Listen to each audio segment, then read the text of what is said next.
नमस्कार सभी मित्रों को। एवरेस्ट के यूट्यूब चैनल पर आप सभी का स्वागत है। तो एक बार बच्चों क्लास को शेयर करें। आज ही इकोनॉमिक्स की आपकी लास्ट क्लास है, जहां हमने आपके L2 SS के सभी टॉपिक्स क्लियर कर लिए हैं। इसके बाद इकोनॉमिक्स में आपके करीबन 2 से इंपॉर्टेंट क्वेश्चंस की क्लास में आपको लेके आऊंगा। तो अभी आप सभी इसको एक बार शेयर करें। लास्ट टॉपिक जो हमने सबसे बाद के लिए छोड़ रखा था, एक सिंपल सा टॉपिक है। एक ही बार में आप समझ जाओगे कि कहना क्या चाह रहा है टॉपिक। थोड़ा सा कुछ है प्रश्न जिनको आप याद कर लेना ढंग से, बाकी ऑब्जेक्टिव में और अच्छे से ये क्लियर हो जाएगा। देखें एक बार टॉपिक का नाम, जैसा कि आपको बोर्ड पे दिख ही रहा होगा, उदारीकरण, निजीकरण और वैश्वीकरण। लेकिन उदारीकरण, निजीकरण, वैश्वीकरण पे आने से पहले एक बार मैं इसका थोड़ा सा पीछे जाना चाहते हैं। फ्लैग बेस में हम चलते हैं कि अंग्रेजों के आने से पहले भारतीय अर्थव्यवस्था जो थी एक आत्मनिर्भर अर्थव्यवस्था थी। हम साधन संपन्न लोग थे और भारतीय जो उद्योग था वो विकसित अवस्था में था। बहुत सारे हमारे पास अच्छी क्वालिटी के सामान बनाए जाते थे, जिसमें सूती कपड़ा आपका था, मलमल आपके यहाँ बनती थी, मसाले हमारे यहाँ बनते थे और इनका निर्यात हम दूसरे देशों को करते थे। लेकिन जब अंग्रेजों का शासन आया, औद्योगिकरण की शुरुआत हुई, तो ब्रिटिश सरकार ने हमें एक ऐसे उपनिवेश के रूप में यूज किया कि कच्चा माल पहले इंग्लैंड की फैक्ट्रियों में जाता और वहां का तैयार माल जो बड़ी बड़ी मशीनों के द्वारा बनाया जाता वो भारत में बिकने के लिए आता। कहने का मतलब ब्रिटिश काल के जो 200 साल का लगभग आपके शासन रहा, उस दौरान हमारे उद्योग धंधे लगभग पूरी तरीके से समाप्त हो चुके थे। 15 अगस्त 1947 को हम आजाद होते हैं, लेकिन एक दीनहीन देश के रूप में आजाद होते हैं, जिसके पास कोई बहुत ज्यादा साधन संपन्नता उस समय नहीं थी। मानव विकास भी हमारा कोई बहुत ज्यादा नहीं था, साक्षरता भी बहुत कम थी। तो उस देश का विकास करना था। हमने लोक कल्याणकारी सरकार की स्थापना की, लोगों को आधारभूत सुविधाएं देने की जिम्मेदारी सरकार ने उठाई और साथ ही साथ देश के विकास की जिम्मेदारी भी उठाई। अब देश का विकास कैसे किया जाए? देश के विकास के लिए उस समय हमारे पास दो ऑप्शन थे कि या तो हम पूंजीवादी अर्थव्यवस्था को अपना लें या हम समाजवादी अर्थव्यवस्था को अपना लें। लेकिन हमने क्या किया कि दोनों ही अर्थव्यवस्थाओं को मिला जुला रूप अपनाया, अर्थात हमने मिश्रित अर्थव्यवस्था को अपनाया जब आजाद हुए। दूसरा, इस नई अर्थव्यवस्था में हमने क्या किया कि नए नए उद्योग धंधे हमें खोलने थे, नई नई फैक्ट्रियां हमें लगानी थी। लेकिन जो हमारे ये नए नए शिशु उद्योग विकसित हो रहे थे, ये उद्योग किसी भी कंडीशन में उस समय के विकसित देशों के पूरी तरीके से सक्षम उद्योगों का मुकाबला नहीं कर सकते थे। ये वैसी ही बात होती जैसे कि एक प्रशिक्षित पहलवान के सामने आपने कोई एक सामान्य आदमी को खड़ा कर दिया हो। तो जो कंपनियां पहले उस समय अंतरराष्ट्रीय लेवल पर फेमस थी, बड़े बड़े उद्योग थे, उनके सामने हमारे जो उद्योग नए नए पनप रहे थे, अगर उनको खुला छोड़ दिया जाता तो पनपने से पहले ही समाप्त हो सकते थे। इसीलिए भारत जब आजाद हुआ तो भारत ने जो अर्थव्यवस्था अपनाई, उस अर्थव्यवस्था का नाम था बेटा बंद अर्थव्यवस्था। याद होगा आपको कि अर्थव्यवस्था का वह रूप जो ना तो बाहर से सामान ज्यादा आयात करती है और ना ही निर्यात करती है, उसे हम बंद अर्थव्यवस्था कहते हैं। तो हमारी जो शुरुआती नीति रही थी वो बंद अर्थव्यवस्था की नीति रही। इसके द्वारा हमने आयात और निर्यात पे बैरियर्स लगा दिए, दूसरे देशों से आयात करने पर या हमारे माल को बाहर ले जाने पर। इससे हमें क्या फायदा हुआ कि ये जो हमारे देश के भीतर नए नए उद्योग पनप रहे थे, उनको विकसित होने का एक समय मिल गया। सार्वजनिक सेक्टर में हमने बड़े बड़े उद्योग स्थापित किए। दूसरी पंचवर्षीय योजना हमारी औद्योगिक विकास को समर्पित थी। दूसरे देशों की मदद से हमने लोहा इस्पात के बहुत सारे कारखाने स्थापित किए और हमारा उद्देश्य यही था कि देश को विकसित करना है। तो शुरुआत में परिणाम अच्छे निकले इन बैरियर्स के कि दूसरे देशों की कंपनियों से, अंतरराष्ट्रीय उद्योगों से हमारे उद्योग बचे रहे और अपने आप को विकसित करने में सक्षम हुए। लेकिन जैसा कि आप जानते हैं, सार्वजनिक क्षेत्र की एक परेशानी होती है कि थोड़ी शिथिलता होती है इसमें, लाल फीताशाही जिसे आप कह सकते हैं, नौकरशाही जिसे कहते हैं, कि सरकारी तंत्र में सब काम नियम कानूनों के अनुसार ही होता है, चाहे उसमें लॉस हो, चाहे हानि हो, चाहे फायदा हो। भ्रष्टाचार भी पनपा, नौकरशाही का, लाल फीताशाही का भी आपके, और बहुत सारी कमियां रही। तो जो हमने बड़े बड़े उद्योग स्थापित किए थे, अब वो धीरे धीरे हानि का एक सौदा हो गए। 1991 तक आते आते, 90 के दशक के प्रारंभिक वर्ष में आते आते भारत की जो आर्थिक स्थिति है वो पूरी तरीके से डामाडोल हो चुकी थी। कारण क्या था कि सार्वजनिक सेक्टर के जितने भी उद्योग थे वो इतने ज्यादा आपके असक्षम या अकुशल बनते जा रहे थे, भ्रष्टाचार उनमें बढ़ चुका था, इसके कारण वो घाटे का सौदा हो गए। 90 के दशक के आसपास की राजनीति भी हमारी गठबंधन की जैसी राजनीति थी, नए नए प्रधानमंत्री जल्दी जल्दी बदल रहे थे, तो विकास पूरी तरीके से खत्म हो चुका था। और उस दौरान भारत का जो मुद्रा भंडार है वो बिल्कुल खत्म होने के कगार पे पहुंच गया। हम कंगाल हो चुके थे। अंतरराष्ट्रीय विश्व बैंक और आईएमएफ हमें कर्जा देने से मना कर रहे थे, दूसरे देश भी हमें कर्जा नहीं दे रहे थे, और हमारे पास मात्र 15 दिन के आयात का फंड बचा था। ऐसी स्थिति में हम पहुंच चुके थे। तो जब हमारे पास पूरी तरीके से रिजर्व विदेशी मुद्रा भंडार समाप्त हो चुका था और मात्र कितने दिन का बचा था, 15 दिन का बचा था, तब हमारे पास और कोई चारा नहीं था। अपनी इस बंद अर्थव्यवस्था को अब हमें खोलना ही पड़ा, और हम पहुंच गए विश्व बैंक और आईएमएफ के पास कि भैया हमें ऋण चाहिए। लेकिन उसने ऋण देने के लिए अपनी शर्तों को हमसे मनवाया, और क्या मनवाया कि हमारी जो बंद अर्थव्यवस्था थी उस बंद अर्थव्यवस्था की नीति को हमें त्यागना पड़ा, और हमने हमारी नीति में नया परिवर्तन किया। उस परिवर्तन का नाम है बेटा उदारीकरण, निजीकरण और वैश्वीकरण। जब हम 1950 से लेके 1951 तक की बात करते हैं, 91 तक की बात करते, तो हमारी एक बंद अर्थव्यवस्था थी, मिश्रित अर्थव्यवस्था थी, और उस व्यवस्था में हमने बड़े बड़े सार्वजनिक उद्योग स्थापित किए। प्राइवेट सेक्टर को हमने बढ़ावा नहीं दिया, सब कुछ सरकार के द्वारा कंट्रोल था, कीमतें भी सरकार के द्वारा तय की जाती थी, सब्सिडी भी सरकार के द्वारा विभिन्न सामानों पे दी जाती थी। लेकिन जब ये अर्थव्यवस्था हमारी थोड़ी सी असफल होने लगी तो हमने अपनी नीति में परिवर्तन किया। उसे ही भारत में नई आर्थिक नीति या नए आर्थिक सुधार भी आप कह सकते हैं। पहला क्वेश्चन तो ये आएगा कि उदारीकरण, निजीकरण, वैश्वीकरण की नीति को हमने कब अपनाया। तो आप सबका याद होगा कि अपनाने का साल कौन सा है, 1991। दूसरा प्रश्न आपसे पूछा जाएगा कि किस प्रधानमंत्री के समय अपनाया गया, तो प्रधानमंत्री थे हमारे पीवी नरसिम्हा राव साहब। पीवी नरसिम्हा राव साहब के हमें इनको लागू करने के लिए हमारे वित्त मंत्री, रिजर्व बैंक के उस समय के गवर्नर थे और उस समय के वित्त मंत्री थे, उनका नाम था मनमोहन सिंह। पहले रिजर्व बैंक के गवर्नर रह चुके थे, उस समय वित्त मंत्री थे, बाद में प्रधानमंत्री भी बनते हैं। तो इन नीतियों को लागू करने वाले प्रधानमंत्री और वित्त मंत्री भी कई बार आपसे पूछे जाते हैं। तो पीवी नरसिम्हा राव साहब तो हमारे प्रधानमंत्री थे, और वित्त मंत्री का नाम पूछे तो मनमोहन साहब थे। नीतियां कब अपनाई, तो 1991 में। क्यों अपनाई गई कि अब तक की जो हमारी मिश्रित अर्थव्यवस्था की नीति थी, ये ढांचा थोड़ा सा यहाँ आते आते डगमगा गया था। हम पूरी तरीके से कह सकते हैं कि घाटे की अर्थव्यवस्था में पहुंच चुके थे। विदेशी मुद्रा भंडार हमारा समाप्त हो गया था, हमारे पास पैसा बचा नहीं था, भारतीय मुद्रा की वैल्यू खत्म हो चुकी थी। कीमतें, जो सामान की कीमतें, क्योंकि विदेश से आयात हम कर नहीं रहे थे तो प्रोडक्शन कम हो गया, तो बाजार में कीमतें आसमान छूने लगी थी। और उसी समय हमारे सामने एक संकट यह आया कि खाड़ी जो देश है ना, वहां गृह युद्ध की स्थिति हो गई, आपस में देश जो लड़ रहे, इस कारण पेट्रोल हमको मिला नहीं, तो पेट्रोल नहीं मिलने के कारण डीजल की कीमतें भी आसमान छू रही। इन सब कारणों से हमें हमारी इस नीति में परिवर्तन करना पड़ा। भारत ने अंतरराष्ट्रीय पुनर्निर्माण और विकास बैंक, जिसे शॉर्ट में आप क्या कह देते हो बेटा, विश्व बैंक, और अंतरराष्ट्रीय मुद्रा कोष जिसे कहा जाता है आईएमएफ, अंतरराष्ट्रीय मुद्रा कोष या आईएमएफ, इससे टोटल उस समय कितना ऋण लिया था बेटा, $7 बिलियन का।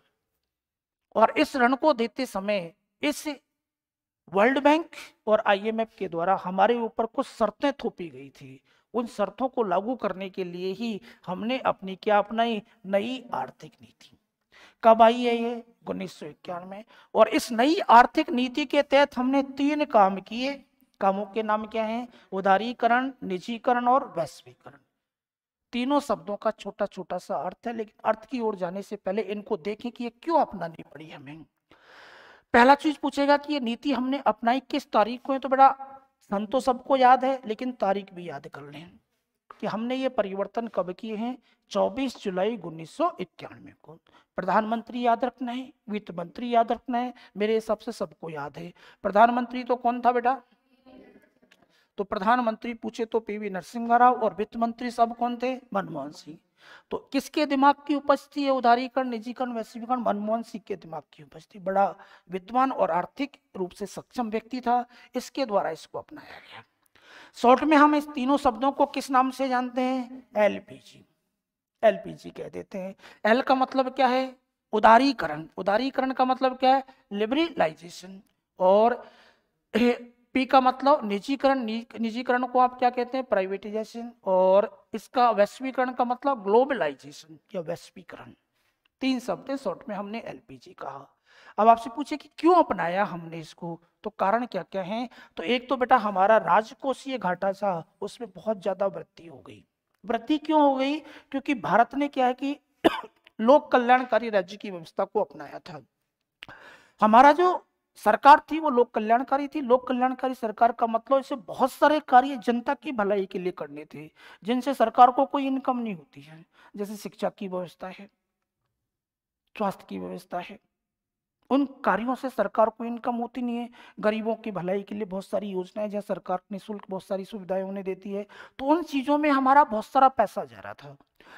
गैर विकासात्मक खर्चों पर, गैर विकासात्मक खर्च जिनसे उस विकास से कोई लेना, वृद्धि होने के कारण राजकोषीय घाटा जो देखो 1981-82 में जीडीपी का कितना था? मात्र 5.4, और बढ़कर 90-91 में कितना पहुंच गया? 8.4। ब्याज का भुगतान सरकारी व्यय का 90 में जो था वो 10% था, ये बढ़कर कितना पहुंच गया? 36%। ब्याज का भुगतान हमारी जीडीपी का 10% था पहले, अब पहुंच गया बेटा 36%। अर्थात हमारा जो राजकोषीय घाटा है वो बहुत ज्यादा बढ़ चुका था, जिसको कंट्रोल करना अब हमारे बस की बात नहीं रहा था। तो पहला कारण तो ये है, इसलिए अपनाया। प्रतिकूल भुगतान संतुलन, ये जो आपका भुगतान संतुलन है चालू खाते में घाटे के कारण, पहले कितना करोड़ रुपए का था बेटा? 2224, वो बढ़कर कितना करोड़ पहुंच चुका था? 17,367। यानी कि हमारे क्षमता से बाहर जा चुका था। इस घाटे को पूरा हम नहीं कर पाते। और उसी दौरान 90 के दशक में जो आपके खाड़ी देश जो पेट्रोलियम उत्पादक के लिए जाने जाते हैं, वहां आपके आपस में उनमें युद्ध छिड़ गए, उस कारण पेट्रोल का आयात हमें नहीं हुआ। और पेट्रोल नहीं आयात हुआ तो उस समय भारतीय अर्थव्यवस्था में, क्योंकि डीजल हमें मिला नहीं।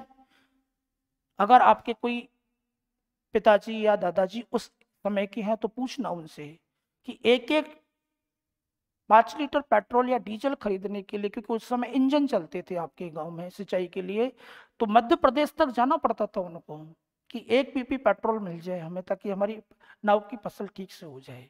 खत्म था, पूरे भारत में पेट्रोल नहीं था। तो ये एक बड़ा संकट था उस समय।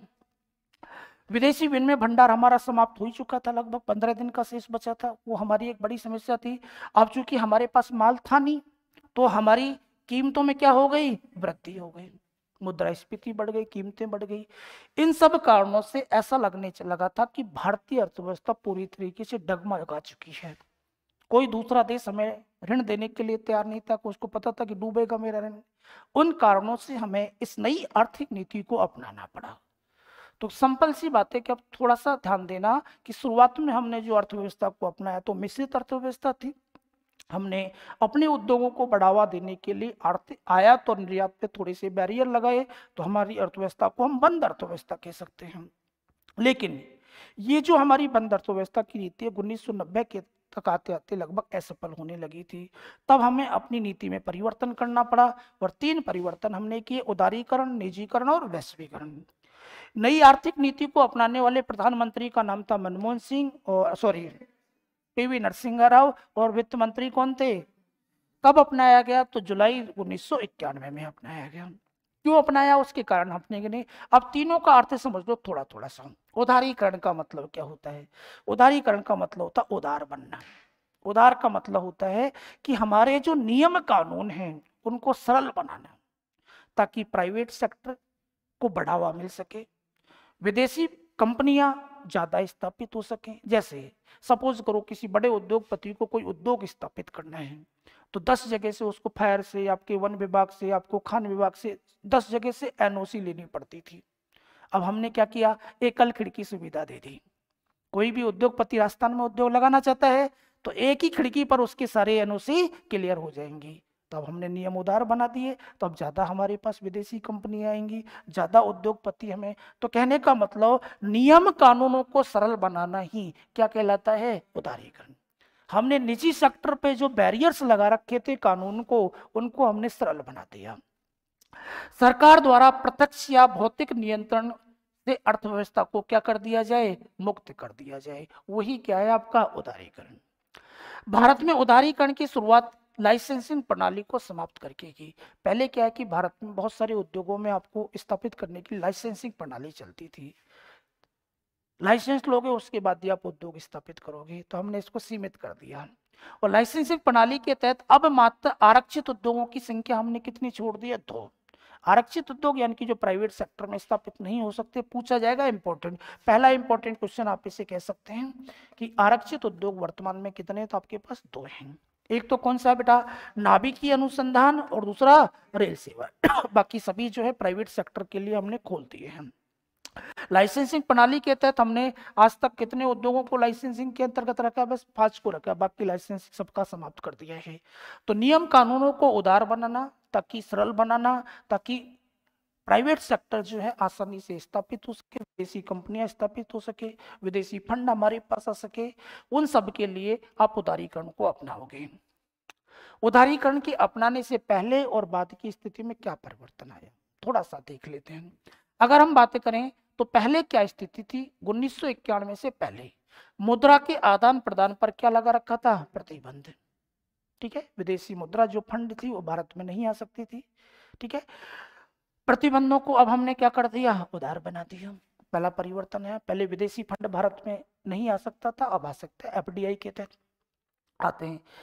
राज्य नेतृत्व आर्थिक वृद्धि, अर्थात सब कुछ कंट्रोल सरकार का था, सरकारी कंट्रोल ज्यादा था। अब उसको हमने क्या कर दिया? बाजार केंद्रित, अर्थात बाजार, और बाजार केंद्रित का मतलब वही प्राइवेट सेक्टर का। ठीक है, राजनीतिक रूप से निर्धारित कीमतें, कि बहुत सारी कीमतें जो वस्तुओं की हैं वो सरकार तय करती थी, अब हम किसने करते हैं? बड़े पैमाने पर बाजार, मांग और पूर्ति के हिसाब से अपने आप तय हो जाएगी, हम कुछ नहीं कर रहे हैं।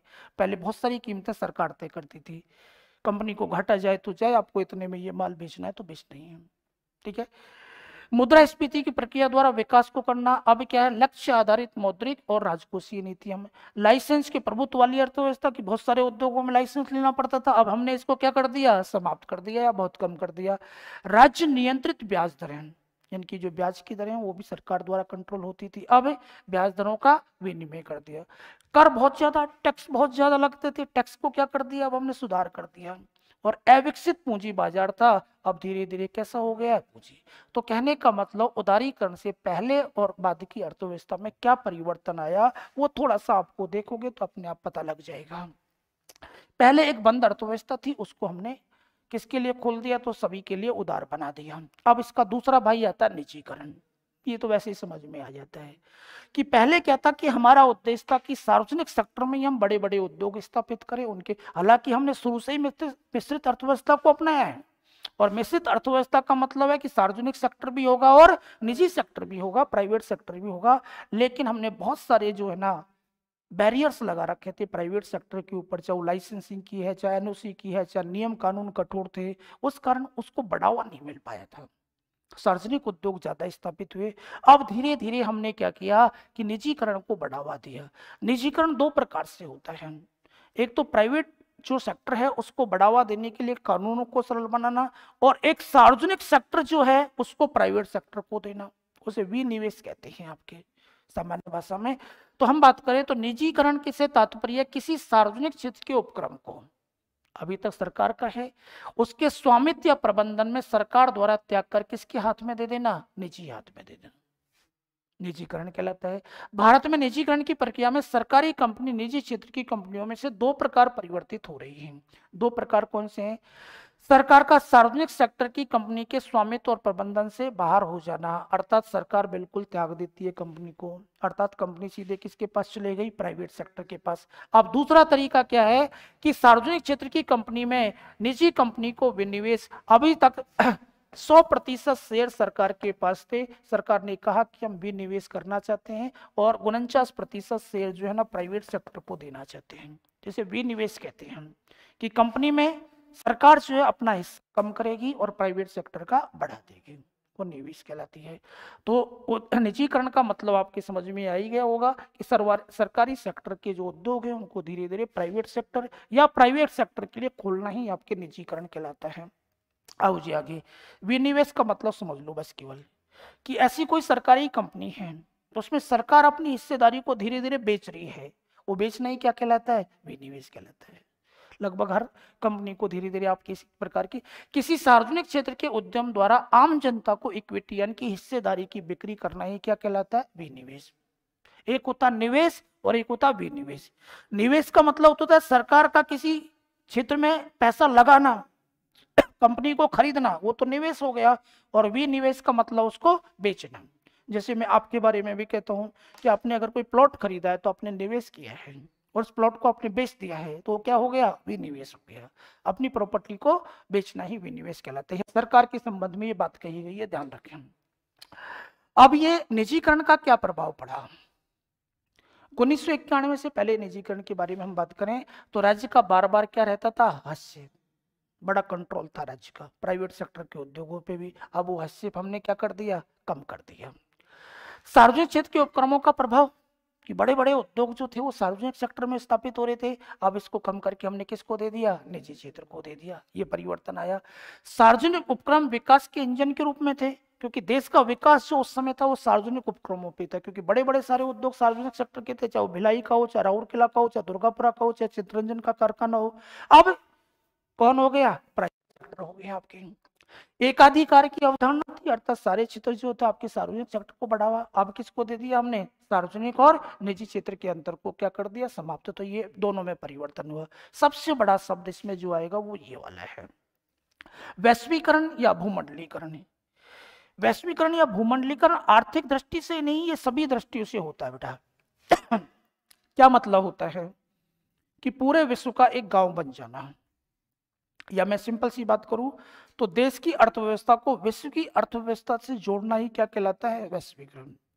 बिना किसी बाधा के हमारा माल विश्व के अन्य बाजारों में बिकने जाएगा और विश्व के अन्य देशों का माल भारत में बिकने आएगा, यानी कि विश्व के सभी बाजारों का एक हो जाना ही क्या कहलाता है, वैश्वीकरण। वैश्वीकरण केवल अर्थव्यवस्था की दृष्टि से नहीं, ये सामाजिक दृष्टि से, ये संस्कृति की दृष्टि से, भाषा की दृष्टि से, सभी की दृष्टि से होता है। जो अमेरिका का पहनावा था वो हमने अपना लिया, हमारा पहनावा उसने अपना लिया। खान पान का वैश्वीकरण हो चुका है, जो चीज आप यहाँ खा रहे हो वो आपको अमेरिका में भी मिल जाएगी खाने के लिए। तो रहन सहन, भाषा, बोली, सबका वैश्वीकरण पे प्रभाव पड़ता है। तो वैश्वीकरण का मतलब सिंपल सा है कि आपके देश की अर्थव्यवस्था को विश्व की अर्थव्यवस्था के लिए क्या करना है, आपको खोल देना है। अर्थात जो आपने आयात और निर्यात पे बैरियर लगा रखे थे वो समाप्त करने हैं आपको। अर्थात विश्व की अन्य अर्थव्यवस्थाओं के साथ व्यापार पूंजी प्रवाह के माध्यम से क्या करना है, आपको जुड़ना है। 1992 में एक समाजशास्त्री थे, ये अगला प्रश्न याद कर लेना कि सबसे पहले ये वैश्वीकरण शब्द किसने दिया है, तो इस विद्वान के द्वारा दिया गया है, रॉबर्टसन के द्वारा। वैश्वीकरण, ग्लोबलाइजेशन कहते हैं इसे, या भूमंडलीकरण कहते हैं, अर्थात पूरे विश्व का एक गांव की तरह हो जाना ही वैश्वीकरण कहलाता है। अब इस वैश्वीकरण की प्रक्रिया को कैसे संभव बनाना है भाई, ऐसा थोड़ी ना है कि वैश्वीकरण बोलने से हो जाएगा, विश्व को एक गांव में तब्दील करना है। तो क्या चाहिए इसके लिए, तीव्र गति के परिवहन के साधन, तभी तो आप वहां पहुंच पाओगे। आपको इंटरनेट चाहिएगा, ठीक है, आपको ऑनलाइन शॉपिंग चाहिएगी, अंतरराष्ट्रीय कंपनी चाहिएगी, अर्थात कौन बनाएगा इसको, संचार के साधन, जैसे कि इंटरनेट, फैक्स, डीएच, ईमेल और अन्य तकनीकी साधन जो है आपके, वो सब के सब इस तकनीकी साधन को, वैश्वीकरण को बनाते हैं। कभी आपसे क्वेश्चन पूछा तो वैश्वीकरण का मतलब केवल आर्थिक पक्ष नहीं है, ये आर्थिक भी है, सांस्कृतिक भी है, वैचारिक भी है और सामाजिक भी है। सभी तरीके से विश्व का एक होना ही वैश्वीकरण कहलाता है। आर्थिक पक्ष में तो यह है कि पूंजी, वस्तु, मानव संसाधन और कौशल का एक दूसरे देश में प्रभाव। संस्कृति यानी कि भाषा, बोली, रहन सहन, खान पान, ये भी तो आपस में प्रभावित हो रहे हैं। हम वेस्टर्न कल्चर को अपना रहे हैं, वो हमारी कल्चर को अपना रहे हैं। तो ये भी वैश्वीकरण का है। वैचारिक, ज्ञान, शिक्षा और तकनीकी का आपस में मिलना, और सामाजिक एवं शासन व्यवस्था के रूप में इनका मिलना। इन चारों के द्वारा ही विश्व के विभिन्न राष्ट्र एक दूसरे के नजदीक आ रहे हैं और अक्षांशीय दूरियां जो हैं वो क्या हो रही हैं, कम हो रही हैं। तो मेरे हिसाब से वैश्वीकरण का मोटा मोटा अर्थ आपके इन तीनों का आपको समझना है। पहले उदारीकरण का मतलब होता है कि सरकारी प्रतिबंधों को समाप्त करना, सरल बनाना, उदार बनाना। जो आपने नई औद्योगिक नीतियों में देखे होंगे कि सरकार ज्यादा से ज्यादा प्राइवेट फंड को और आपके विदेशी फंड को अपनी ओर आकर्षित करने के लिए बहुत सारे प्रलोभन देती है। सभी प्रकार के टैक्स उनको माफ कर देती है, कम कीमत पर जमीन देती है, 24 घंटे बिजली देने की, और बहुत सारे आपके इकोनॉमिक जोन्स बना रखे हैं कि आप यहाँ आओ, उद्योग स्थापित करो, हम आपको सभी सुविधाएं देंगे। ठीक है, यही उदारीकरण है। अब कोई उद्योगपति, विदेशी कंपनी राजस्थान में उद्योग लगाने आए तो उसे 10 विभागों के चक्कर काटने की जरूरत नहीं है। सरकार उससे एएमओ करेगी और वहीं सब समझौते हो जाएंगे। सभी कंपनियों या सभी विभागों के अधिकारी वहीं बैठा दिए जाएंगे, एक ही दिन में उसका काम पूरा। अर्थात वो नियम कानूनों को उदार बनाना ही उदारीकरण है। निजीकरण तो वैसे ही समझ में आ रहा है, क्या, प्राइवेट सेक्टर को बढ़ावा देना। और वैश्वीकरण का मतलब आपकी समझ में आ गया हो कि भारत की अर्थव्यवस्था को विश्व की अर्थव्यवस्था से जोड़ना। मतलब कि विदेश में बना हुआ माल तो भारत में बिकने आएगा और भारत की कंपनियों का माल विदेश में बिकने जाएगा। ज्यादा बैरियर्स जो है आपके, जो आपके आयात निर्यात पे थे, वो हमको समाप्त करने हैं। तो ये तीनों शब्द आपके समझ में आने चाहिए। क्या फर्क पड़ा कि पहले क्या है कि विदेशी निवेश जो था और बहुराष्ट्रीय कंपनियां थी, उन पर भारत में क्या था बेटा, प्रतिबंध था।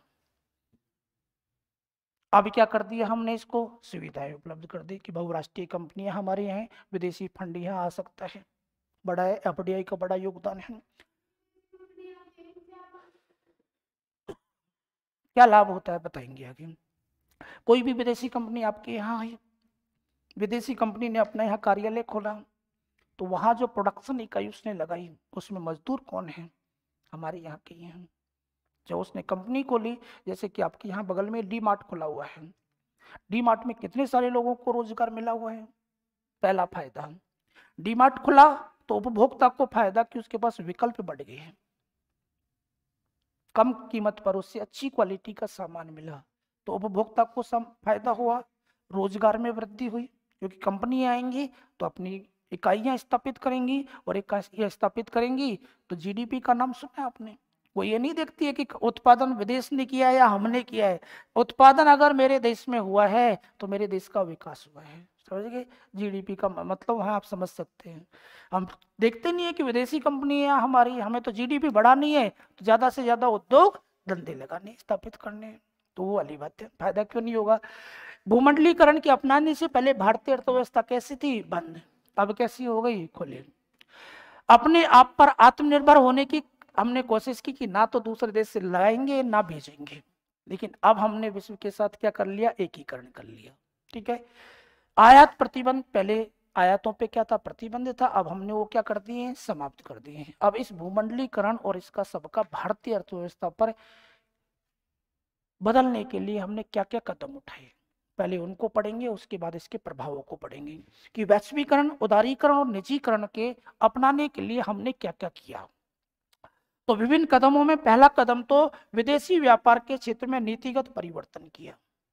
विदेशी व्यापार के क्षेत्र में सर्वप्रथम जुलाई 1991 में हमने क्या किया कि भुगतान संतुलन की समस्या को तत्काल समाप्त करने के लिए भारतीय मुद्रा में 2 बार अवमूल्यन कर दिया। कितना परसेंट का, 18%। अब तुम कहोगे अवमूल्यन का क्या प्रभाव पड़ेगा, जब भारतीय मुद्रा की वैल्यू आप घटाओगे, क्या करोगे, वैल्यू आप घटाओगे, तो दूसरे देश का इन्वेस्ट तुम्हारे यहाँ ज्यादा आएगा, क्योंकि उनके पैसे, तुम्हारी वैल्यू घटी है तो उनके पैसे की वैल्यू बढ़ी है, तो फिर वो यहाँ इन्वेस्ट करेगा। और दूसरा कि हमारी वस्तु जो है वो विदेश में क्या हो जाएगी, सस्ती हो जाएगी, तो निर्यात को बढ़ावा मिलेगा। तो कुछ मात्रा में अवमूल्यन करना कई बार लाभदायक हो जाते हैं। तो हमने 1991 में भारतीय मुद्रा में रुपए में कितनी बार अवमूल्यन किया है, 2 बार, 18% का अवमूल्यन किया। एक नीति तो हमने ये अपनाई। बाद में हमने क्या किया कि 93-94 में व्यापार खाते में हमारे रुपयों को पूर्णतः परिवर्तनीय बना दिया। याद करना, 93 और 94 में। और 94-95 में हमने आपके जो आपके चालू खाता है, उस चालू खाते में भी हमने भारतीय रुपए को परिवर्तनीय बना दिया। तो 93-94 में तो व्यापार खाते में परिवर्तनीय बनाए हैं, और 94-95 में हमने चालू खाते में भारतीय रुपए को क्या कर दिया, परिवर्तनीय। पहले हमारे यहाँ पे एक कानून चलता था, नियम चलता था, उसका नाम था आपके फेरा, फॉरेन एक्सचेंज रेगुलेशन एक्ट। इसको बदला हमने और इसकी जगह किसको लेके आए, FEMA, foreign exchange management act. और ये लागू कब हुआ बेटा, 1 जून 2000 को लागू हुआ। कि पहले उदारीकरण से पहले हमारे यहाँ फेरा नामक नियम चलता था विदेशों से हमारे आयात निर्यात के लिए, अब उसकी जगह बदल के हमने कौन सा लाए, फेमा। फेमा की फुल फॉर्म भी याद कर लेना, क्या है, फॉरेन एक्सचेंज मैनेजमेंट एक्ट। आया कब है, एक्ट तो 1999 का है, लेकिन लागू कब हुआ है, 1 जून 2000 को। औद्योगिक लाइसेंसिंग, वेरी इंपॉर्टेंट क्वेश्चन, कि जब हम शुरुआत की बात करें तो 1991 की औद्योगिक नीति के तहत 18 उद्योगों को छोड़कर कितने उद्योग, बाकी में लाइसेंस क्या कर दिया हमने, समाप्त कर दिया। पहले तो लाइसेंस लेना पड़ता था, अब लाइसेंसिंग प्रणाली को समाप्त कर दिया। 1991 में कितने उद्योगों के लिए छोड़ा, 18। धीरे धीरे बाकी भी कम कर दिए, और बाकी कम करते करते आज के दिन मात्र, वेरी इंपॉर्टेंट क्वेश्चन, कितने उद्योग, 5 उद्योग। इन 5 उद्योगों के लिए लाइसेंसिंग प्रणाली रखी है, बाकी सब के लिए समाप्त। तो सबसे इंपॉर्टेंट क्वेश्चन कि कितने उद्योगों के लिए रखी है, 5। ये पूछा जाएगा कि 1991 में कितने उद्योग लाइसेंसिंग के अंतर्गत थे, 18। 18 को कम करते करते कितना कर दिया, 5। अब वो 5 कौन कौन है वो आपको याद रखने हैं, इंपॉर्टेंट क्वेश्चन है। तो आज के दिन लाइसेंसिंग प्रणाली आपकी अल्कोहल युक्त पेय अवसान, और इसमें शराब, यानी कि शराब आपकी जो है मदिरा उस पे है, तंबाकू के सिगार और सिगरेट पे है, इलेक्ट्रॉनिक, एयर स्पेस और रक्षा उपकरणों के ऊपर है, औद्योगिक विस्फोटक बनाने पे है, और खतरनाक रसायन, यानी कि जो आपके इस तरीके के पदार्थ हैं, जो नशीले पदार्थ हैं, विस्फोटक पदार्थ, उनमें लाइसेंस लेने की आवश्यकता है। बाकी सब पे लाइसेंसिंग प्रणाली को क्या कर दिया, समाप्त, बड़ा परिवर्तन किया हमने। तो ये सबसे इंपॉर्टेंट क्वेश्चन है, सबसे ज्यादा बार आपसे पूछा जा सकता है। अगर इसमें से क्वेश्चन आता है तो ये बनता है क्वेश्चन, इंपॉर्टेंट क्वेश्चनों में इसकी गिनती है कि हमने लाइसेंसिंग प्रणाली को धीरे धीरे समाप्त किया। पहले हमने केवल 18 उद्योगों पे छोड़ा, 18 से भी कम करते करते कितना, 5। अब ये पूछा जाएगा कि किस किस पे है, तो अल्कोहल पे है, तंबाकू पे है, तो ये वैसे ही याद हो गए। अब इलेक्ट्रॉनिक, एरोस्पेस और रक्षा उपकरण, रक्षा उपकरणों के ऊपर, विस्फोटक पदार्थ के ऊपर, और खतरनाक रसायन, यानी कि जो खतरनाक पदार्थ है ना उन्हीं के ऊपर है बस, बाकी सामान्य पदार्थ के ऊपर नहीं है। तो 5 में रहा। आगे क्या किया हमने, पहले क्या था कि हमने जब उदारीकरण को अपनाया तो कुछ उद्योग, कुछ सेक्टर्स को लघु उद्योग के लिए आरक्षित कर दिया कि भाई यहाँ कोई बड़ी कंपनी स्थापित इस क्षेत्र में नहीं करेंगे। लघु उद्योगों हेतु आरक्षित पदों की संख्या पहले कितनी रखी गई थी, 21, जिसे बाद में कितना किया गया, 20। लेकिन याद रखना डेट, 10 अप्रैल 2015 को हमने लघु उद्योगों हेतु आरक्षित सूची को क्या कर दिया, समाप्त कर दिया। अर्थात वहां भी बड़े उद्योग अपनी इकाई स्थापित कर सकते हैं। जैसे कि सपोज करो हमने लघु उद्योगों के लिए आरक्षित कर दिया, चटाई बनाने का काम लघु उद्योगों में करेंगे, ठीक है, अब उसको हटा दिया कि बड़ी कंपनी भी चटाई बना सकती है, तो वो वाली बात है। तो लघु उद्योगों, क्योंकि बड़ी उद्योग कंपनी जब किसी माल को बनाएगी तो लघु उद्योग का माल एक तो क्या है कि कीमत ज्यादा आएगी और क्वालिटी कमजोर होगी, तो विकसित नहीं हो पाएगा लघु उद्योग। इसलिए हमने उनको रिजर्व कर दिया था कुछ सेक्टर्स को कि भाई यहाँ लघु उद्योग ही काम करेंगे। लेकिन इस रिजर्व सेक्टर को पूरी तरीके से 10 अप्रैल 2015 को क्या कर दिया हमने, समाप्त कर दिया। अब आपने देखा होगा छोटे से छोटा सामान भी बहुराष्ट्रीय कंपनियां बनाने लगी हैं आपके, ठीक है।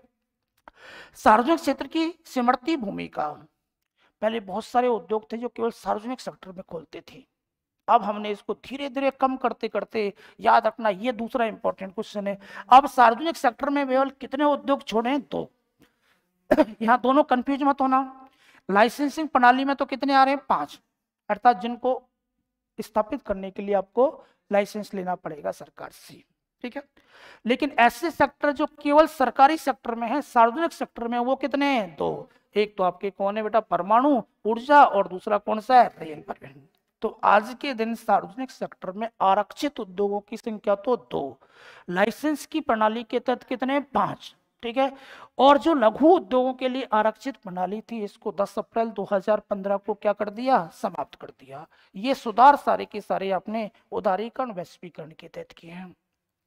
पहले हमने एक कानून बना रखा था MRTP, ये 1969 में आया था। इसके तहत 100 करोड़ रुपए की सीमा तक ही हम किसी कंपनी में विनिवेश कर सकते थे, लेकिन अब इसको भी समाप्त कर दिया। विलय और अधिग्रहण की नीति कि कोई कितना भी कर सकता है, तो MRTP को हमने समाप्त किया है। और इसकी जगह MRTP को समाप्त करके हमने क्या बनाया है, राष्ट्रीय प्रतिस्पर्धा आयोग। और राष्ट्रीय प्रतिस्पर्धा आयोग, जिसको शॉर्ट में हम CCI कहते हैं, इसकी स्थापना कब की है, 14 अक्टूबर 2003।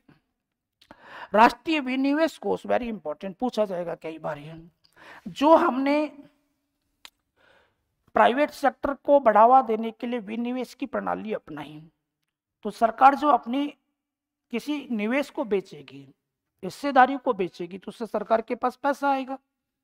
उस पैसे को किस फंड में रखा जाएगा, राष्ट्रीय निवेश कोष का। और राष्ट्रीय निवेश कोष उस पैसे का कहाँ इस्तेमाल करना है, कितना % किस क्षेत्र को इन्वेस्ट करना है सरकार को, उसके लिए निर्धारित किया गया है। तो सार्वजनिक सेक्टर के किसी उद्योग का अगर विनिवेश हम कर रहे हैं तो उससे पैसा सरकार के पास आएगा। उसके लिए हमने क्या बना दिया, राष्ट्रीय निवेश कोष। सार्वजनिक उपक्रमों में ध्यान से सुन लें, सार्वजनिक उपक्रमों में विनिवेश से प्राप्त होने वाले राजस्व को सुनिश्चित इस्तेमाल के लिए हमने क्या बनाया है, राष्ट्रीय निवेश निधि। 3 नवंबर 2005 को इसकी स्थापना की है। काम क्या है कि सरकार ने अपने किसी भी सार्वजनिक सेक्टर का अगर विनिवेश किया है तो वहां से जो पैसा प्राप्त हुआ है उसको इस फंड में जमा किया जाता है, और फिर सरकार उसे सामाजिक कार्यों के लिए या अन्य निर्माण कार्यों के लिए कहाँ इन्वेस्ट करना वो तय करती है।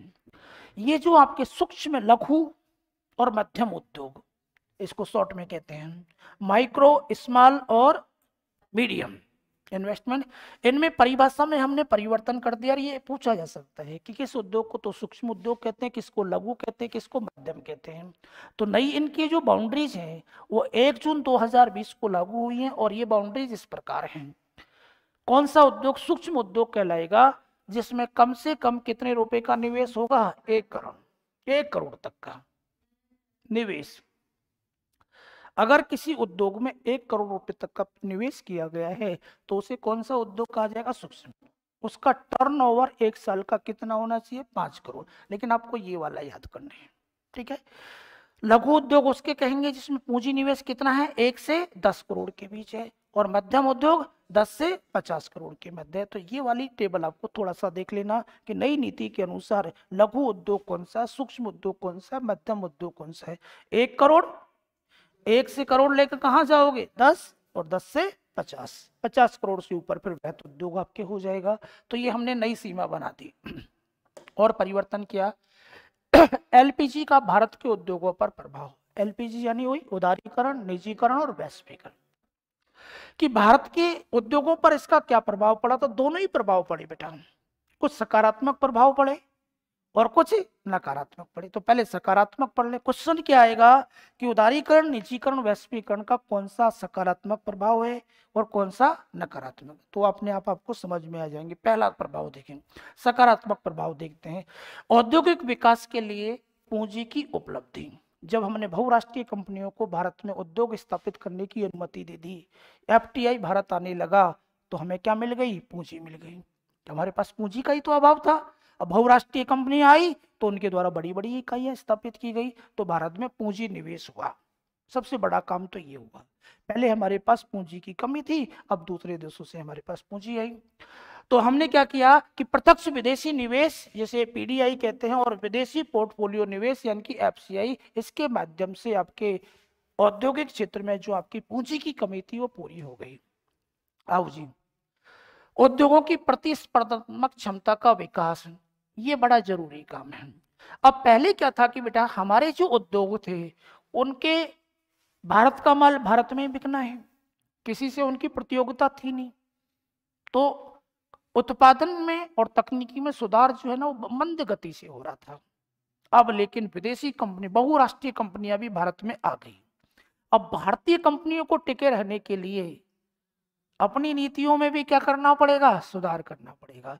तो क्योंकि नहीं तो आप क्या आउट हो जाओगे। जैसे कि पहले आपके गांव में केवल परचूनी की एक दुकान थी, मनमानी करता था, माल ले तो लो नहीं तो जाओ तुम्हारे घर। अब 5 दुकान उसके बगल में खुल गई। अगर अब प्रतियोगिता में उसे बना रहना है तो समय के साथ आपको परिवर्तन करना होगा। तो ये फायदा हुआ कि उद्योगों की प्रतिस्पर्धा क्षमता का क्या हुआ, विकास हुआ अपने आप ही। भारतीय वस्त्र और परिधान उद्योग का विकास। अब क्या है कि भारत शुरू से ही वस्त्र उद्योग के रूप में जाना जाता है, लेकिन हम क्योंकि दूसरे देशों के हमने प्रतिबंध लगा रखे हैं तो वो हमारा कपड़ा क्यों खरीदेंगे भाई। तो जब हमने इन प्रतिबंधों को हटाया तो भारतीय जो कपड़ा बाजार है, कपड़ा उद्योग है, इसको विश्व बाजार मिल गया। और ये प्रतिबंध कब हटाए गए, तो एक समझौता था मल्टी फाइबर अरेंजमेंट, जो कि इसे क्या कहते हैं, MFA के तहत कब वस्त्र परिधानों पे 1 जनवरी 2005 को इसको हटाया गया है। अब विश्व बाजार में भारतीय कपड़ा जा सकता है। इलेक्ट्रॉनिक उद्योगों के उत्पादन और निर्यात में वृद्धि हुई कि भारत का बहुत सारा इलेक्ट्रॉनिक सामान जो है अब दूसरे देशों को बिकने जाने लगा, पहले जो भारत में बिकता था। सार्वजनिक उपक्रमों में हमने क्या किया, विनिवेश, क्योंकि सार्वजनिक उद्योग इस प्रतियोगिता में टिक नहीं पा रहे थे तो घाटे का सौदा हो गए। घाटे का सौदा हो गए तो सरकार ने धीरे धीरे उनमें क्या शुरू कर दिया, विनिवेश। भ्रष्टाचार में क्या आई, कमी आई, क्योंकि प्राइवेट सेक्टर जब बढ़ेगा तो भाई प्राइवेट सेक्टर तो है ना काम जाता है। पहले क्या था कि लाल फीता सही सार्वजनिक सेक्टर थे, इतनी प्रोडक्शन क्षमता नहीं थी, प्राइवेट सेक्टर में ज्यादा होती है, तो भ्रष्टाचार कम हुआ। निजी क्षेत्र में निवेश मार्ग प्रशस्त हुआ, देश में नए नए उद्यमी विकसित हुए जिन्होंने अपने उद्योग लगाए। भारतीय कंपनियों का आकार बड़ा हो गया। पहले भारतीय कंपनियां केवल भारतीय बाजार में माल बेचती थी, अब वो इंटरनेशनल कंपनियां बन गई, दूसरे देशों को माल बेच सकती हैं। उनका बाजार बढ़ा है या कम हुआ है, बढ़ा है, तो ये भी उनको लाभ हुआ। और जब भारतीय कंपनियों का बाजार बढ़ा तो उनको उत्पादन क्षमता बढ़ानी होगी, और उत्पादन क्षमता बढ़ाएंगी तो क्या बन जाएगा, रोजगार बढ़ जाएगा अपने आप ही। तो ये तो बेटा सकारात्मक प्रभाव है सारे के सारे। लेकिन नकारात्मक प्रभाव क्या पड़ा, आर्थिक दृष्टि से लघु इकाइयों जो है वो क्या होने लगी, खतरा समाप्त होने लगी। क्योंकि भारत में जो रोजगार पैदा होते हैं ना वो लघु उद्योगों में ज्यादा होते हैं, कुटीर उद्योगों में ज्यादा होते हैं। गांधी जी का भी ये मानना था अगर देश का विकास करना है तो छोटे उद्योगों का विकास करो। अब लेकिन जब बहुराष्ट्रीय कंपनियां बड़ी बड़ी मशीनों में बनने वाला माना गया तो ये जो छोटे उद्योग थे अब ये धीरे धीरे क्या होने लगे, समाप्त। तो ये बड़ा नुकसान हुआ। जैसे कि मैं सपोज करो आजकल आपके पास बहुत सारे जो ऐसे बड़े बड़े मॉल्स आ गए हैं, सारा सामान एक जगह उनमें मिलता है आपको। जब वो मॉल्स आपके आसपास खुल गए तो जो आपके गांव की छोटी मोटी परचूनी की दुकान थी उनका रोजगार धीरे धीरे क्या हो जाएगा, चलना शुरू हो जाएगा। क्यों, क्योंकि एक तो परचूनी वाला है जो बिचौलियों से माल खरीद रहा है, इसके कारण उसके पास वो चीनी जो है महंगी आ रही है। एक वो जो बहुराष्ट्रीय कंपनी है उसने डायरेक्ट चीनी मिल मालिक से संपर्क किया, मुझे 1000 क्विंटल चीनी दे, तो उसको तो चीनी वैसे ही सस्ती मिली, कोई बिचौलिया नहीं है बीच में। तो जब उसको माल कम कीमत में मिला है तो कम कीमत में क्या कर सकता है, वो बेच सकता है। जबकि हमारे गांव के परचूनी के दुकानदार के पास थोक माल से विक्रेता से उसके बाद उससे कम से कम 3 बैरियर के बाद वो आया है और तीनों ने अपना प्रॉफिट लिया होगा, तो उसको पड़ी वो महंगी है तो कम में कैसे बेच सकता है। तो ये बहुराष्ट्रीय कंपनियों के सामने जो हमारे छोटे उद्योग हैं ये मुकाबले में नहीं टिक पाते हैं। पहली चीज अस्वस्थ प्रतियोगिता, क्योंकि जो आपके पहले क्या सार्वजनिक सेक्टर भी काम करता था लेकिन अब जो विदेशी कंपनियां आ गई तो क्या है कि उपभोक्ता को लुभाने के लिए इनमें आपस में भ्रष्टाचार, इनमें आपस में प्रतियोगिता, गला काट प्रतियोगिता हो चुकी है। उससे क्या है कि बहुत सारा नुकसान भी होता है।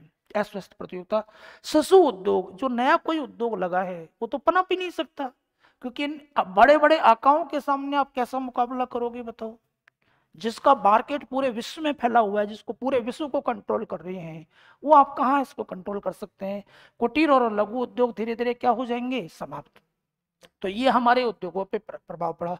असमान प्रतिस्पर्धा के कारण भारत के उद्योगों को क्या हुआ, नुकसान। प्रतिस्पर्धा का हमें क्या नहीं था, अनुभव। अब वो तो शुरू से ही इसी क्षेत्र में है, मल्टीनेशनल कंपनीज है, ऐसी कंपनी जिसका उत्पादन और बाजार एक से ज्यादा देशों में फैला होता है उसे बहुराष्ट्रीय कंपनी कहा जाता है। अब बहुराष्ट्रीय कंपनी का मुकाबला हमारी लोकल कंपनियां कैसे करें? उन्होंने तो कभी इतने बड़े लेवल पर प्रतियोगिता, वो तो 1000 करोड़ का घाटा खा के भी दोबारा उठ खड़ी हो सकती है, हम कहां से इसको सहन करें? तो ये हमारे लिए, भारतीय उद्योगों के लिए पूंजी की लागत अधिक होना। भारत में कभी उद्योग स्थापित करोगे तो जो आपको पैसा बैंक से मिलता है उसकी ब्याज दर उनकी तुलना में कम है, उनको कम ब्याज दर पे पैसा मिलता है। हमारी कंपनियों को भारत में बैंक जो देती है वो ज्यादा ब्याज दर है। इस कारण अंतर है। भारत सरकार की कर नीति और व्यापार नीति, भारत सरकार हमसे टैक्स भी इतना सारा लेती है, अगर कोई कंपनी स्थापित कर रहा है, और वहां उनकी कंपनियों को इतना टैक्स लगता नहीं है। इस कारण उनसे मुकाबला करने में हमारे जो उद्योग हैं वो बहुत सारे उद्योग धीरे धीरे क्या हो जाएंगे, समाप्त हो जाएंगे। तो ये आपके वैश्वीकरण, निजीकरण और उदारीकरण से संबंधित टॉपिक था। दोबारा से एक बार मैं छोटा सा समझा देता हूँ, बाकी इस टॉपिक को ज्यादा अच्छे से आपके मैं ऑब्जेक्टिव क्वेश्चन जब करवाऊंगा तो बहुत अच्छे से आपके समझ में आ जाएगा। लेकिन हम बात करें कि जब हम आजाद हुए थे तो हमने मिश्रित अर्थव्यवस्था को अपनाया था, जिसमें सार्वजनिक सेक्टर भी था और निजी सेक्टर भी काम करता था। हमने हमारी अर्थव्यवस्था को कोशिश किया था कि एक बंद अर्थव्यवस्था, क्योंकि जो नए नए उद्योग हमारे पनप रहे थे ताकि उनको बढ़ावा मिल सके, हमने बड़े बड़े सार्वजनिक सेक्टर के उद्योग स्थापित किए। लेकिन 1990 के दशक तक आते आते उनमें भ्रष्टाचार, लाल फीताशाही, अकुशलता, तकनीकी कमी के कारण वो सब घाटे का सौदा होने लगे और हमारी अर्थव्यवस्था घाटे की ओर जाने लगी। विदेशी मुद्रा भंडार हमारा समाप्त हो गया, केवल 15 दिन का बचा। तो उस समय हमें विश्व बाजार के साथ भारतीय अर्थव्यवस्था को एक करना पड़ा। उदारीकरण, निजीकरण, वैश्वीकरण की नीति हमने जुलाई 1991 में अपनाई। प्रधानमंत्री थे पीवी नरसिम्हा राव, वित्त मंत्री थे मनमोहन सिंह।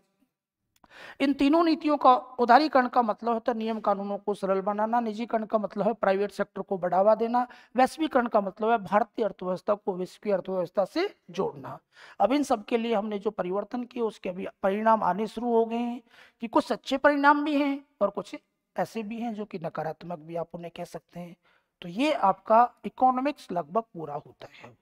एक छोटा सा टॉपिक है जिसको ऑब्जेक्टिव के साथ ही मैं करवा दूंगा, स्वयं सहायता समूह, बस बाकी पूरे टॉपिक आपके क्लियर हैं। पीडीएफ भी इनकी मैं डलवा दूंगा सारी आज के, तो मेरे सबसे नोट्स सारे पहुंच गए तुम्हारे पास, ठीक है। तो इकोनॉमिक्स आपकी एक बार पूरी हो चुकी है पूरे तरीके से। केवल स्वयं सहायता समूह जो मैं ऑब्जेक्टिव क्वेश्चन से समझा दूंगा, उसमें कुछ ऐसा है नहीं है, ठीक है। बाकी सभी यूट्यूब वालों को भी नमस्कार बेटा, जा सकते हैं आप लोग। ये जो L2 आपका था उसमें हमने इकोनॉमिक्स को सबसे पहले पूरा किया है। सरल शब्दों में, ज्यादा कुछ डिटेल मैंने आपको बताई नहीं है, जितनी आपके काम की है उतना ही आपको सफिशिएंट बताया है। इसके नोट्स आपको टेलीग्राम चैनल पे कल सुबह पूरे एक साथ जितने भी टॉपिक है उन सबके एक साथ पीडीएफ निकाल लेना, मैं आपको कल सुबह डाल दूंगा। अब विश्व भूगोल करा दो सर, बिल्कुल बेटा, आपकी सभी की विश्व भूगोल की बड़ी डिमांड है, काफी दिन से करवाएंगे उसको भी, चिंता ना करें। आने वाले 15-20 दिन में मैं आपके L2 के बहुत सारे सब्जेक्ट और खासकर जीके का भी, राजस्थान का काफी सारा पार्ट में करवाने वाला हूँ। मैराथन क्लास आपकी लगेंगी जो 4-4, 5-5 घंटे में एक एक टॉपिक का एक एक सब्जेक्ट ही खत्म करवा दूंगा, चिंता ना करें आप। तो इकोनॉमिक्स की जिन लोगों ने धैर्य के साथ क्लास ली, आशा है मुझे कि जब आप पेपर दोगे तो निश्चित रूप से आपको इन क्लासों का फायदा मिलेगा। जिन भाइयों तक ये क्लासें नहीं पहुंच पाई हैं, बहनों तक नहीं पहुंच पाई हैं, तो आपकी अगर जानकारी में है तो आप उनको एक बार शेयर जरूर कर दें, और इसके ऑब्जेक्टिव प्रश्न जरूर मैं आपको करवाऊंगा। कोशिश करूंगा कि पूरे इकोनॉमिक्स के टॉपिकों को 200 क्वेश्चंस के अंतर्गत इस तरीके से समेटा जाए कि जो भी प्रश्न आपके एग्जाम में आए वो यहाँ से पूरे हो जाए, क्योंकि ये ऐसा टॉपिक है कि थोड़ा समझने में भी थोड़ा सा विद्यार्थी कम ध्यान देता है शुरू से ही। तो ऑब्जेक्टिव प्रश्न को करेंगे तो उसके एक और बात समझ में आएगी कि प्रश्न कैसे पूछे जा सकते हैं। लेकिन आपका एक ही काम मैंने आपको दे रखा है कि आपका काम है कि क्लासें पसंद आ रही है तो अपने लाइक और शेयर आप करते रहें, अपने उन सभी बहन भाइयों को जो कि नीट की तैयारी कर रहे हैं वहां तक इन क्लासों को भेजें। आप सभी की डिमांड है कि बेटा, वैसे तो सब अलग अलग डिमांड करेंगे कि इतिहास पहले करवा दो। इतिहास में बेटा मैंने आधुनिक इतिहास करवा रखा है। अगर कोई इतिहास की बात करता तो आधुनिक इतिहास 1885 से कांग्रेस की स्थापना से लेकर भारत की आजादी तक पूरा इतिहास आधुनिक वाला मैंने करवा दिया है। उसकी क्लासें आप देख सकते हैं, बहुत सारे लोगों ने देख भी ली होंगी। मध्यकाल और प्राचीन काल और बचा है तो वो मैं आपको करवा दूंगा। बाकी वर्ल्ड ज्योग्राफी की बहुत सारे लोगों की डिमांड है, वो मैं आपकी शुरू करूंगा। लेकिन अभी क्या है कि 2 दिन टाइपिस्ट संक्रांत मनाने गांव जाने वाला है, उसकी मुझे जरूरत पड़ेगी क्लासों में। तो अभी 2 दिन में आपको राजस्थान की राज्य व्यवस्था डिटेल वाली क्लास मैंने आपकी डाल रखी है, और इस राज्य व्यवस्था को ऑब्जेक्टिव प्रश्न के द्वारा मैं पूरी करवाना चाहूंगा, क्योंकि L1 में भी है, L2 में भी है और फर्स्ट पेपर में भी है। तो राजस्थान की राज्य व्यवस्था अगले 2 से 3 दिन में ऑब्जेक्टिव रूप से कंप्लीट करवाने के बाद आपका विश्व का भूगोल शुरू होगा। साथ ही साथ सेकंड यूनिट की क्लास भी अपनी चल रही है, जो कि आपके एक बड़ा नंबर आपको देके जाएगा। वहां भी हमने लगभग आपके 60% कोर्स कर लिया है। तो आज के लिए इतना ही बेटा, सभी को राम राम। प्लेलिस्ट बेटा, हाँ प्लेलिस्ट या तो बन गई होगी, मैंने बोल दिया है उनसे, और या नहीं बनी होगी तो कल तक आपको मिल जाएगी। बाकी नोट्स जरूर प्राप्त कर लेना, और कोशिश ये करना कि हार्ड कॉपी भी आप निकाल लें। नोट्स कल सुबह मैं आपको डालूंगा, कंप्लीट एक साथ डल जाएंगे तो फिर आपको दिक्कत भी नहीं होगी, आप उनकी फोटोकॉपी निकाल पाओगे। कुछ ऑब्जेक्टिव क्वेश्चंस भी डाल रखे हैं, बाकी मैं बाद में आपके डाल दूंगा। स्क्रीनशॉट की जरूरत नहीं है बेटा, नोट्स में दे रहा हूँ ना आपको। गौरव नायक जी, किसी भी स्क्रीनशॉट की जरूरत नहीं पड़ेगी। बाकी में आपको बिल्कुल प्रिंटेड नोट्स, आपके क्लास नोट्स जो होते हैं वो आपको उपलब्ध हो जाएंगे, उसकी आपको जरूरत नहीं पड़ेगी। क्योंकि स्क्रीनशॉट मैं ये मानता हूँ कि बच्चा दोबारा खोल के नहीं देखता है कभी भी। ले तो लेते हैं लेकिन उसको खोल के कोई नहीं देखता है। ज़्यादा अच्छा रहेगा कि आप आपकी किसी भी फोटोकॉपी की दुकान पे जाके सारे नोट्स की फोटोकॉपी निकाल लेना, और साथ में क्लासों को देखते रहना, तो ज़्यादा ठीक रहेगा। आज के लिए इतना ही, सभी को राम राम, शुभ रात्रि। कल मिलते हैं एक अगली क्लास के साथ। इकोनॉमिक्स आपकी पूरी हो चुकी है, लेकिन एक वादा आपसे है कि 200 से 250 प्रश्न और मैं आपको ऑब्जेक्टिव रूप से करवा के इसको पूरी तरीके से अच्छा करवा के जाऊंगा, ताकि आपका कोई भी प्रश्न यहाँ से गलत ना जाए। तो आज के लिए इतना ही, सभी को राम राम।